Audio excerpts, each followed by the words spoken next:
This very well may be the new fad for 2026. And the reason why I say this is because it's slowly gaining popularity. That is anti-desiccant sprays. The claims here are that it can reduce transplant shock and in turn reduce the stalling out that you normally see in spring when you transplant things outdoors or just even indoors if you're doing any sort of indoor plants. It will stop that stall that you typically see after you transplant stuff. So anti-desiccant is simply referring to the fact that it is stopping water loss.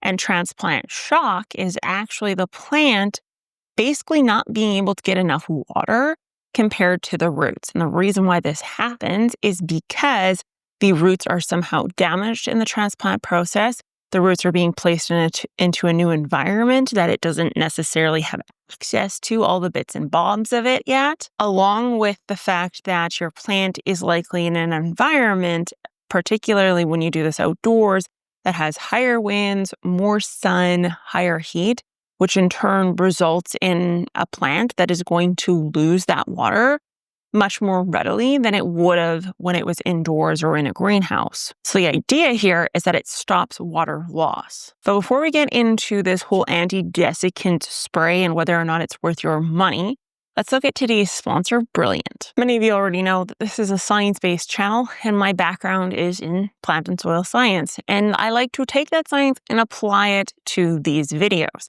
Now, with that being said, you can also do this or kind of do your own internet sleuthing if you have the ability to decipher science and what it's trying to tell you. That's where Brilliant comes in. So Brilliant is an app that is gamified way of learning how to do various different types of higher level or just anything in general that gives you a little bit of a cognitive workout, whether that is deciphering science, math, AI, programming, you name it. Instead of sitting through a lecture, kind of like what you do with me, in the case of the Brilliant app, it is much different. You get to play games, which is a hands-on version of problem solving. This makes it 6 times more likely that you're going to learn and learn faster. The reason why we know this is the case with the Brilliant app is because it was actually made by industry experts from MIT, Google, Stanford. So you know that the information in there and how it's presented to you is top notch. The best way to put it is that playing these games helps you build a really strong foundation, a good soil structure, if you will, in a certain topic. And then you get to grow from there. So if you've wanted to level up your science, math, or critical thinking skills, then Brilliant is the place to do it in an environment that is low pressure and not overwhelming. To learn for free on Brilliant, go to brilliant.org/gardening in Canada, scan the QR code on the screen, or click the link in the description. Brilliant's also giving our viewers 20% off an annual premium subscription, which gives you unlimited access to everything on Brilliant. Brilliant, thank you so much for sponsoring today's video. Now let's get back into the science that is anti-desiccant. So first, to understand how anti-desiccants will affect the plant, we need to look at how anti-desiccants work. And very simply put, it is a wax or a polymer coating that is sprayed onto the leaves. For this to work effectively, you have to spray the tops and the bottoms of the leaves. And in the case of non-woody type plants, you'd also want to spray the stem. Now, yes, this obviously translates to the stoppage of gas exchange and even sunlight getting to your chloroplast. The rate in which this happens is completely dependent on the type of plant, along with what conditions they're exposed to and the product itself and how much you apply, how regularly, etc., and so forth. But the range can be anywhere from 20 to 50% of stoppage for all of these systems. So these anti-desiccants aren't completely useless, but they don't typically stop transplant shock. The reason being is that because transplant shock is caused by the roots not being able to uptake enough water, the stoppage in water loss from the leaves doesn't make that much of a difference compared to the basically helping of those roots to do better.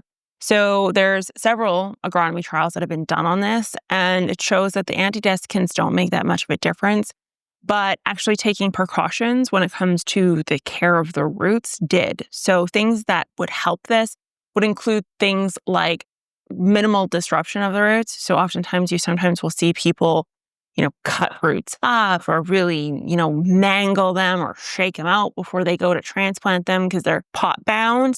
Stuff like that can cause more damage. Planting at dawn or dusk can make a big difference compared to high noon. You also have deep waterings, just in general, very thorough waterings until that root system is fully established.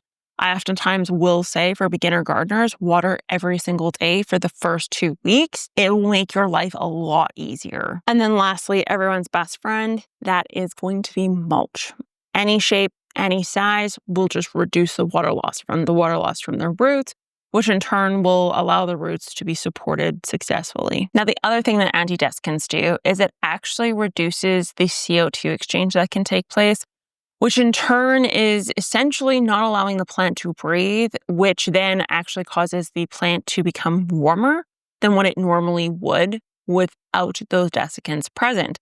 So a warmer plant typically is not a healthier plant, and therefore that will work against you if you do use an anti-desiccant in the event that you're transplanting. So again, I would categorize anything in the world of, veggies or annual plants would not benefit from this in any way, shape, or form. Where anti-desiccants really shine and make a big difference is in the world of evergreens, number one.